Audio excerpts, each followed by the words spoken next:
இன்றைய முக்கிய நிகழ்வுகள். வணக்கம். இன்றைய நாளின் முக்கிய நிகழ்வுகளை சுருக்கமாக பார்ப்போம். உலக அளவில் எபோலா பாதிப்பு அதிகரிப்பு. மத்திய கிழக்கு ஆப்பிரிக்க நாடான காங்கோவில் எபோலா வைரஸ் பரவல் தீவிரமடைந்துள்ளது. அங்குள்ள சுகாதாரத்துறை வெளியிட்ட தரவுகளின்படி இதுவரை 754 பேர் உயிரிழந்துள்ளனர். 2000க்கும் மேற்பட்டோருக்கு தொற்று உறுதி செய்யப்பட்டுள்ளது. குறிப்பாக இடூரி மற்றும் கிவு மாகாணங்களில் பாதிப்பு அதிகமாக இருப்பதால் கண்காணிப்பு தீவிரப்படுத்தப்பட்டுள்ளது. மொழி விவகாரத்தில் கருத்து பதிவு. இந்தி எதிர்ப்பு போராட்டங்கள் குறித்து கருத்து தெரிவித்துள்ள வைகோ அவர்கள் தான் ஒரு குறிப்பிட்ட நிலைப்பாட்டில் உறுதியாக இருப்பதாக தெரிவித்துள்ளார். இது தொடர்பான விமர்சனங்களுக்கு பதிலளித்த அவர், கொள்கை முடிவுகளில் ஏற்படும் கருத்து வேறுபாடுகளால் எழும் சவால்களை எதிர்கொள்ள தயார் என்று குறிப்பிட்டுள்ளார். தமிழகத்தில் கடும் வெப்பம் எச்சரிக்கை. தமிழகத்தின் பல்வேறு மாவட்டங்களில் அடுத்த 48 மணி நேரத்துக்கு கடும் வெப்பம் நிலவும் என வானிலை ஆய்வு மையம் எச்சரித்துள்ளது. வேலூர், திருச்சி, சேலம், ஈரோடு உள்ளிட்ட 19 மாவட்டங்களில் மக்கள் மதிய நேரங்களில் வெளியே செல்வதை தவிர்க்குமாறு அறிவுறுத்தப்பட்டுள்ளனர். கிரிக்கெட். இந்தியா இங்கிலாந்து மோதல். இந்தியா மற்றும் இங்கிலாந்து அணிகளுக்கு இடையிலான 2வது ஒருநாள் கிரிக்கெட் போட்டி இன்று மாலை 5:30 மணிக்கு நடைபெறுகிறது. தொடரை வெல்லும் முனைப்பில் இந்திய அணியும் சமன் செய்யும் நோக்கில் இங்கிலாந்து அணியும் களம் இறங்குகின்றன. வால்பாறையில் கரடிகளின் நடமாட்டம். வால்பாறை ரொட்டிக்கடை பகுதியில் இரவு நேரத்தில் கரடிகள் உலாவரும் காட்சிகள் சமூக வலைதளங்களில் வைரலாகி வருகிறது. இதனால் வாகன ஓட்டிகள் அச்சமடைந்துள்ள நிலையில் வனத்துறையினர் முன்னெச்சரிக்கை நடவடிக்கைகளை மேற்கொண்டு வருகின்றனர்.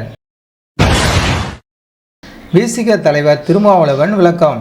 விடுதலை சிறுத்தைகள் கட்சிக்குள் கருத்து வேறுபாடுகள் குறித்த தகவல்களுக்கு பதிலளித்த அக்கட்சியின் தலைவர் தொல் திருமாவளவன் தனது கட்சியின் அடித்தளம் வலுவாக இருப்பதாகவும் கட்சியின் முக்கிய நிர்வாகிகள் அனைவரும் ஒருங்கிணைந்து செயல்படுவதாகவும் தெளிவுபடுத்தியுள்ளார். கோவில்பட்டியில் பிரபலம் வருகை.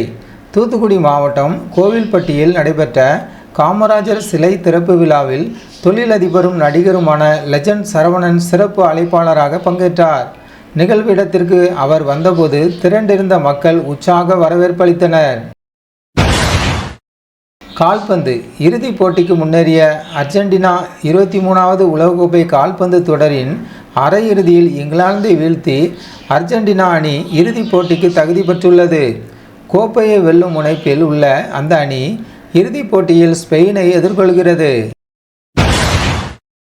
தமிழக முதல்வர் விஜய் தலைமையில் இன்று அமைச்சரவை கூட்டம் நடைபெறுகிறது. இதில் வேளாண்மை, வனத்துறை குறித்த ஆய்வுகளும் அடுத்த மாதம் தாக்கல் செய்யப்படவிருக்கும் மாநில பட்ஜெட் தொடர்பான முக்கிய முடிவுகளும் விவாதிக்கப்பட உள்ளன.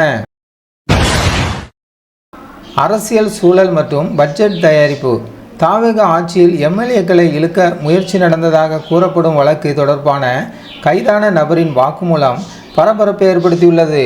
இந்த சூழலில் அரசின் செயல்பாடுகள் மற்றும் பட்ஜெட் தயாரிப்பு குறித்த ஆலோசனைகள் முதல்வர் தலைமையில் இன்று நடைபெறுகின்றன.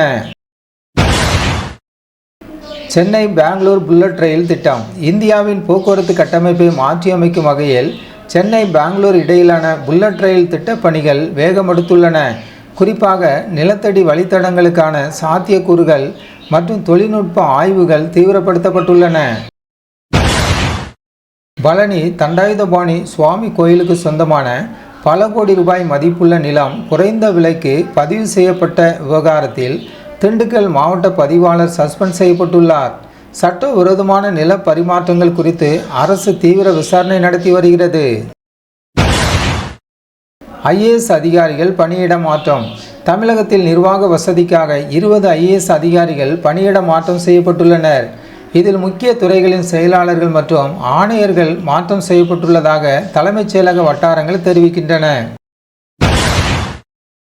கிருஷ்ணகிரியில் நிலநடுக்கம்.